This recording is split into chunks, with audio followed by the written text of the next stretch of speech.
There are a lot of things that make a city great, like human-sized design and a variety of buildings, lots of different businesses that support a vibrant community, a unique cultural identity, a distinct sense of place, having places where it's just nice to sit. But you want to know what the opposite of all that is? A big box store. Big boxes are named that because they look like big boxes. They're single-story, windowless, boring, ugly-ass buildings made from the cheapest possible materials.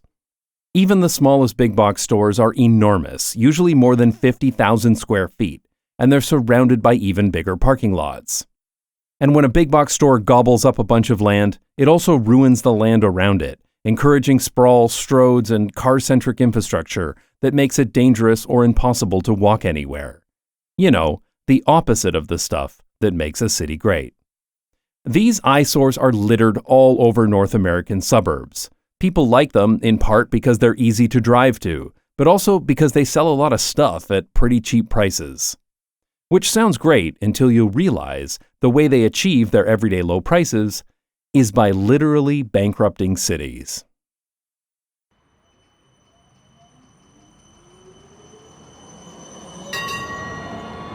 While big box retail is ubiquitous today across the US and Canada, it wasn't always like this, and the dominance of the big boxes was not a foregone conclusion.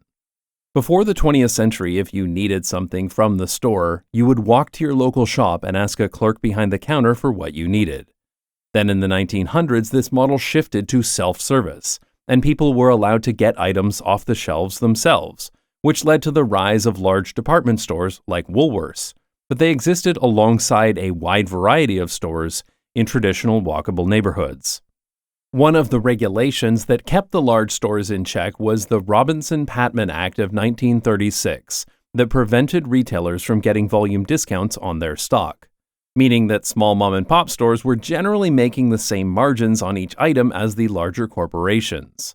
But in the 1950s and 60s, those regulations stopped being enforced, which meant that stores like Walmart, Target, and Kmart could buy large quantities of items from manufacturers at discounted prices and then sell them cheaply or worse, sell them below cost as loss leaders.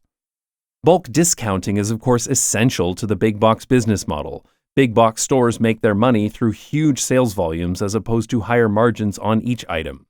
But in order to profit off of volume, they have to have space for a lot of inventory, and that's why the box has to be so big. They need room for all that stuff. Around the same time, America was rapidly suburbanizing, and it turns out that those new homeowners loved having property but didn't really enjoy paying property taxes. So politicians, afraid of losing those sweet suburban votes, resisted increasing residential property taxes. The most infamous example is California's Prop 13, which put strict limits on residential property tax increases. Prop 13s and laws like it have had a lot of disastrous impacts on cities, but what's important here is that it forced cities to rely more on sales tax revenue and commercial property tax. So in an effort to juice those tax numbers, cities started incentivizing big stores that would have big tax bills and sell in high volumes. But what's crazy is that while a single big box store may pay an impressive-looking tax bill each year, they actually pay less per acre than even a run-down, neglected downtown. I've talked about this before in my video about the research of Urban 3, link in the description. Their study of Asheville, North Carolina, found that the per-acre property tax of a mixed-use downtown building was nearly 100 times that of a suburban Walmart store. And per acre is the measurement that matters here, because the more acreage your store takes up, the more stuff the city has to pay for. Miles for roads to get there, water and sewage pipes, electrical infrastructure, signage, traffic signals, flood prevention infrastructure, etc. Urban 3 makes these maps that show the per-acre property tax revenue of various cities, and the old downtown, as well as any traditional walkable neighborhoods, are immediately visible as giant spikes. The cost to the city scales per acre, so unless the taxes also scale per acre, the city loses money. Suburban big box stores generate very little property tax revenue compared to the amount of infrastructure needed to support them, so cities end up effectively subsidizing big box retailers from other sources of revenue. usually the tax revenue from traditional small businesses. And there's more to a big box footprint than just the building itself. North American zoning laws require a minimum number of parking spaces based on the square footage of a building, and since big box stores are gigantic, they are legally required to have gigantic parking lots. Big box stores and their parking moats require a lot of land, and so they usually only make financial sense in greenfield locations on the edge of cities. Which means that unlike shops in traditional neighborhoods and downtowns where some people could walk, cycle, or take public transit to get there, pretty much everybody who works or shops at a big box store needs to drive, which creates a lot of car trips. But ultimately, it's the city that has to pay for all that traffic by widening lanes or building new highways downstream of those big box developments. What's worse is that big box stores don't just generate less per acre property tax revenue, they also destroy businesses in those denser local shopping districts. That's because the literal business model of these discount big box stores is to run local stores out of business. Walmart's corporate goal is a 30% market share for every new market that it enters, and they can't do that without driving smaller shops out of business. And then that's more local businesses that aren't paying property tax. So the city is trading the tax revenue from businesses in traditional neighborhoods and downtowns, places that have been around for decades and require very little in the way of maintenance costs, for much smaller per acre tax revenue in car-dependent suburbs where there are massive maintenance liabilities for all of the new infrastructure that was built to support them. And big box retailers use every trick possible to pay even less in property taxes, and they employ people whose job it is to fight property valuations to argue that their buildings are worth less than they really are.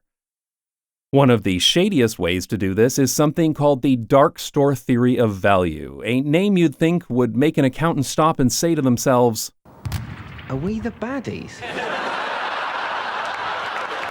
The dark store theory of value says that big box properties should be assessed as vacant buildings and not as, operating businesses that are making money right now.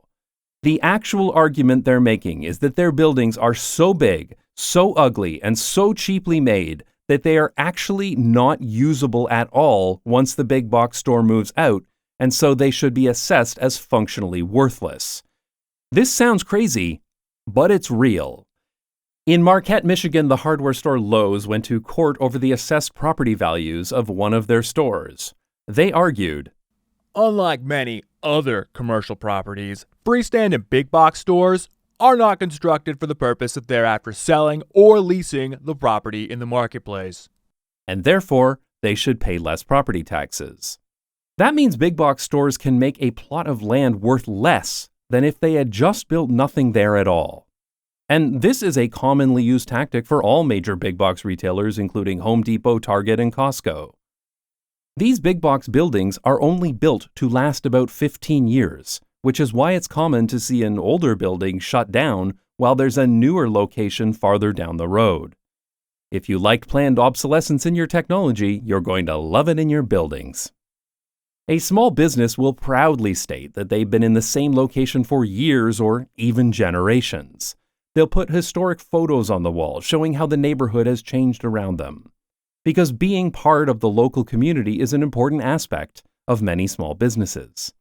But big box retailers don't care at all about the local community. They just want to go wherever they can make the most money. And if that means packing up and leaving their garbage buildings behind, then that's fine by them as long as their competitors can't use them.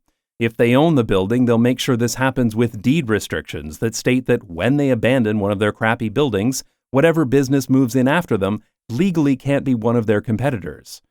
But since big box stores sell pretty much everything, almost all retail is technically competitive, and so they can't open up on those sites.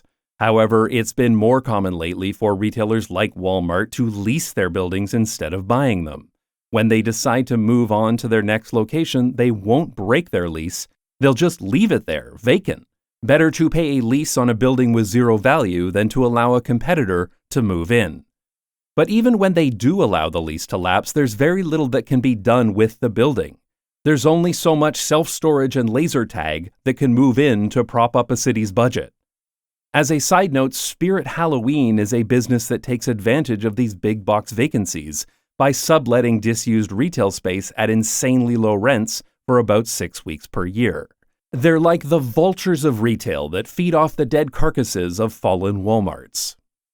And when the store packs up and leaves to build a newer location down the road on even cheaper land, the city is stuck paying for the roads, pipes, signage, and other infrastructure that is used to support that building forever.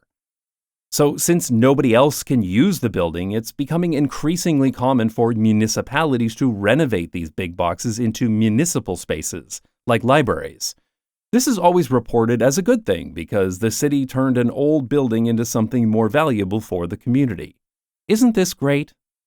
But these big boxes aren't meant for these kinds of uses, and it costs the city millions to renovate them. In the end, the city loses out on property tax, loses out on infrastructure maintenance, loses out on renovation costs, and ends up with an oversized library building in a commercial area that's totally inaccessible to anybody who can't drive. You know, like all the children and teenagers who might want to use a library. It would be better if cities just built the libraries within the city, near public transit and close to where people live, instead of throwing more money into subsidizing the toxic business model of big box stores in the suburbs and trying to clean up the mess after they leave. This is even worse in small towns because that business model of market domination and destroying competition means that when the big box store skips town, there's nowhere to buy food. This grocery store had been serving the town of Oriental, North Carolina for 40 years, but when Walmart opened nearby, they drove them out of business. Then less than 2 years later, Walmart decided their store wasn't profitable enough, so they closed it down. So the town had no grocery store and no pharmacy. One resident was quoted, "If you take into account what no longer having a grocery store does to property values here, it is a significant impact for us." That's right, when Walmart arrives, your city gets less property taxes, and when they leave, they take your property values with it. In fact, when you take into account all of the costs associated with maintaining a big box store, they actually cost cities more than they bring in. A study in Ohio estimated that a store like Walmart produced a net annual loss of 44 cents per square foot. For the smallest big box stores, which take up about 50,000 square feet, that's over $20,000 a year per store, and it gets even worse when you factor in secondary costs. In Port Richey, Florida, the Walmart store was responsible for almost half of all arrests. This required the police to hire more officers, which ended up costing the city more than the amount that Walmart paid in property tax. And this is only one of many examples. I'll leave some links in the description. All of this is making North American cities worse. Funds that should go towards maintaining roads and city services and a vibrant downtown are now spent on supporting a big soulless box in the outskirts of the city that's built to crumble within the next 15 years. So given all of this, why would any city allow Walmart or any other big box retailers to open at all? Well, some of this is delusional, politicians thinking that their situation will be different. Some of it is due to active lobbying from big box retailers. But a lot of it is just very short-term financial thinking. Fundamentally, American cities are broke due to decades of car-centric suburbanization. See my Strong Towns video about the growth Ponzi scheme for details. But in short, car-dependent places like this are not financially solvent. The amount of money required to maintain these places is more than the city can charge in property taxes. So in order to pay for the debts incurred by the previous decades of car-centric development, the city needs to bring in as much new growth as possible, even if it just kicks the can down the road. A big box store will bring in more sales tax revenue, there's no denying that. So the city pays to build new roads and water pipes and whatever incentives the big box retailers are asking for, but they also get a big bump in new tax revenue as soon as the stores are open, which looks like a win. A big box retailer could also be an anchor tenant in a new shopping development. People may drive there for the Walmart, but they'll also shop at other stores while they're in the area, and this does happen, which makes it look like the city is improving.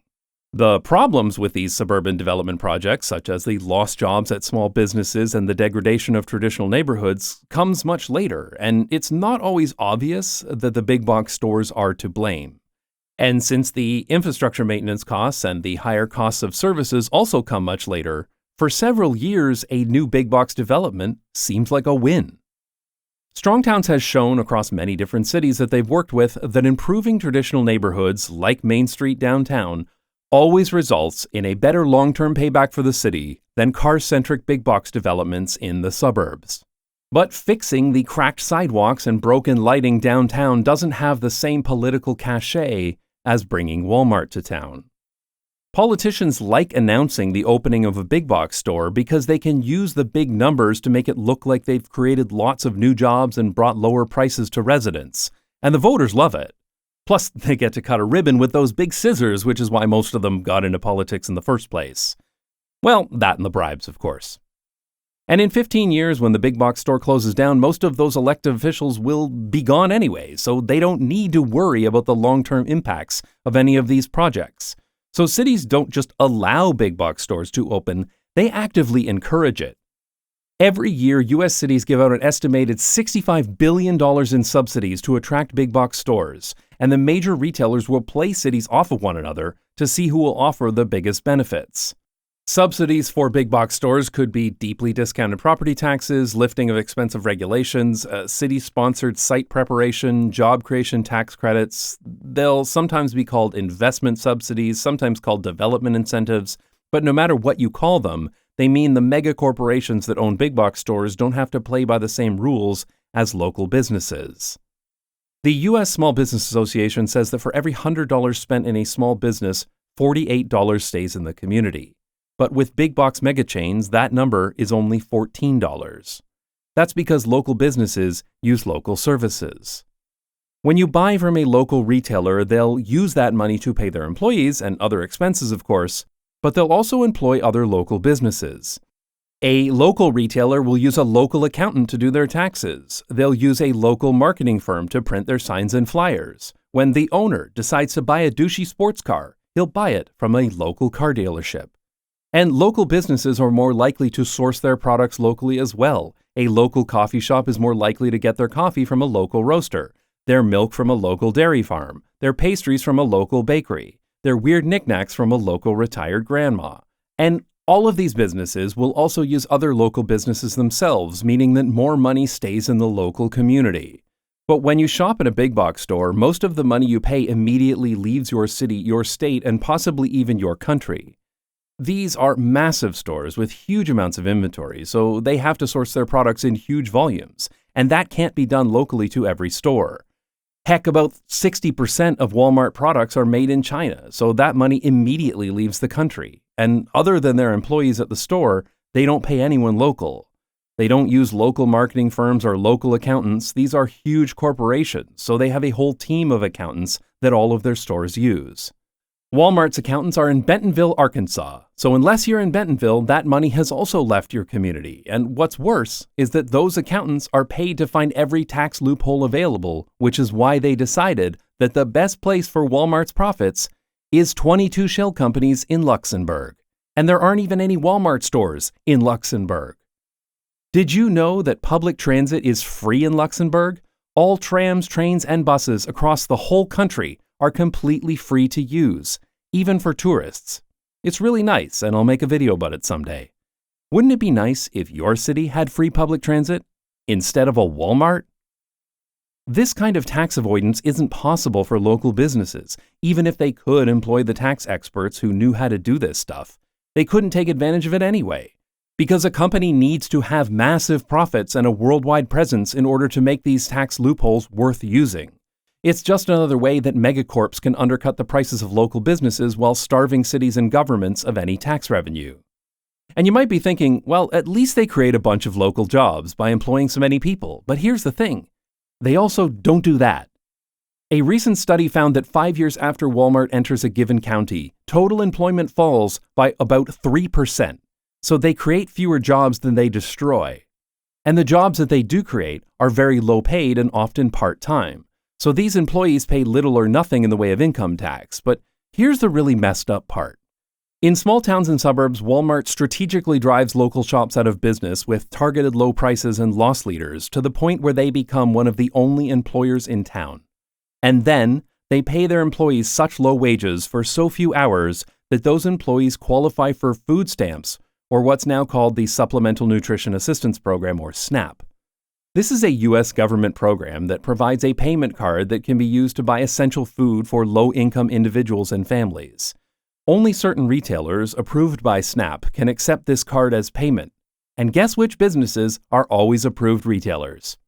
Yeah, it's the big box stores. Walmart alone takes more than a quarter of all SNAP dollars. So Walmart pays their employees so little that they need the government to buy their groceries, and then Walmart sells those groceries to their own employees, profiting off of those government programs. When you dig into it, it's absolutely insane how many direct and indirect government subsidies these giant retailers manage to get, while they contribute so little back to governments and local communities. It would be beautiful if it wasn't so cartoonishly evil. Big box stores crush their competitors with low prices and loss leaders, but they achieve their everyday low prices by avoiding property tax and offloading externalities on cities, creating a deficit that the downtown businesses ultimately end up paying. And you are paying for this too. These big box retailers are able to exist because of your taxes subsidizing them, even if you don't shop there. Big box stores make everyone poorer. Well, except their shareholders, of course. And there are also some politicians who are very happy that big box retailers have significantly increased the amount they've spent on lobbying and campaign contributions over the past 2 decades. So what's the alternative to this garbage? Well, it's interesting to look at the European equivalent of a big box store, the hypermarket. Hypermarkets can be found in the suburbs of many European cities, but they're not nearly as destructive as American big box stores, and they've never become as pervasive as big box stores are in America either. European countries have regulations in place that make it harder to use bulk discounts to run smaller retailers out of business, and loss leaders, those products sold below cost, are totally illegal. And with respect to urban planning, there are just generally sane laws in European cities about where hypermarkets can be built, how the infrastructure is paid for, how many parking spaces are required, how they are connected to existing public transit, and how property taxes are calculated. Walmart tried to enter the German market in the late 90s but failed and left a few years later after losing out to local retailers like Aldi and Lidl. Because fundamentally, Walmart can't compete without its ability to build on dirt cheap land and leech money from the city, which is a big reason as to why they failed in Europe. Although the funniest reason for their failure is that Walmart requires its employees to smile at customers, which German customers found to be kind of creepy. And German employees thought that the corporate chants that all Walmart employees are required to do each morning was weird and cultish.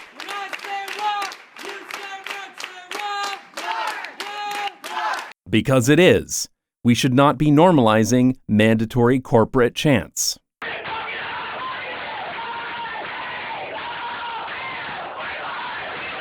But a bigger issue for German employees was that Walmart hates labor unions and actively fights unionization at every turn. But unions are very strong in Germany and other parts of Europe, and those countries refuse to enable Walmart's union-busting tactics. And the craziest part is that despite all this, groceries are still typically cheaper in Germany than they are in the US. Though the Germans don't have over 9,000 different flavors of Oreos, so checkmate, Europe. And finally, researchers who analyzed Walmart's failure also concluded that Germans weren't as interested in the one-stop shopping experience of a big box store.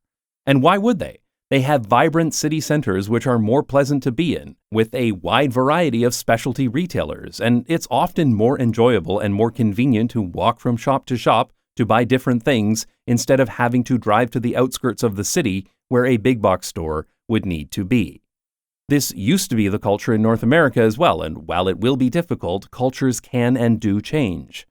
North American cities need to emphasize keeping money in their own communities. And yes, individually choosing to shop small whenever you can is part of that, but relying on people's personal choices to fight big box stores is going to work about as well as asking everyone to please drive less to fight climate change. Of course, the most important thing cities can do is to stop offering huge incentives for big box stores that have proven time and time again to cost cities money in the long run, and instead offer development incentives and protections to the kind of businesses that do the opposite. North American cities need something that our friends at Strongtowns refer to as import replacement strategies, which is basically a plan for prioritizing new businesses that are going to keep as many dollars circulating in the local economy as possible. Cities also need to refocus their spending into the downtown areas they abandoned. Make it easy to walk from store to store, make it a place people actually want to spend time, and make it legal to build housing there again. A cluster of smaller, locally owned stores serves largely the same purpose as one gigantic store that sells everything, but it generates way more revenue for the city, costs taxpayers less, and plus, it looks a lot nicer than this. Governments also need to review the legislation and tax codes that allow big box stores to discount pricing so much that local stores can't compete. It will be hard to put the genie back in the bottle, but the way to help people shop at smaller stores again is by making pricing competitive. And you can't do that when mega conglomerates can benefit from economies of scale in a way local stores can't. Cities might have to reacclimate their citizens to shopping downtown instead of at a big box store. If someone has spent 20 years shopping at Target, they might be resistant to doing it any other way, but that's not an inherent preference. Cultures change. Younger people in America are already rejecting driving and doing it much less than older generations. There are people out there who don't want to shop at a big box store. It's just their only option. So we should make it easier for those people to shop somewhere else. I really wish we could completely abolish big box stores. Is there something you hate so much that you wish it could be abolished forever? Then you might enjoy Abolish Everything, the hilarious new comedy show where comedians argue to remove something they hate from existence. Whether it's slow walkers, office jargon, or pineapple on pizza, Abolish Everything is a genuinely interesting mix of comedy, debate, and audience participation. And it's only available on Nebula, the subscription streaming service built by and for creators and their fans. Nebula has thousands of creative, thought-provoking, and just plain fun videos you won't find anywhere else, and many of your favorite YouTubers are probably already on Nebula. Nebula has no ads, early access, and a growing library of exclusive Nebula Originals, produced just for Nebula. In fact, Nebula is helping me to produce my new comedy urbanism channel, I Love the City. Every I Love the City video is available 2 weeks early on Nebula, before it's available on YouTube. And every Not Just Bikes video is also available on Nebula first, without any ads or sponsorships. And by signing up to Nebula, you directly support this channel and the production of my videos. So if you'd like to support this channel, get early access, and watch great new shows like Abolish Everything, then sign up to Nebula. Use the link go.nebula.tv/notjustbikes to get 40% off an annual subscription. Thanks for watching, and thanks to all of the people who support this channel on Nebula. I appreciate it.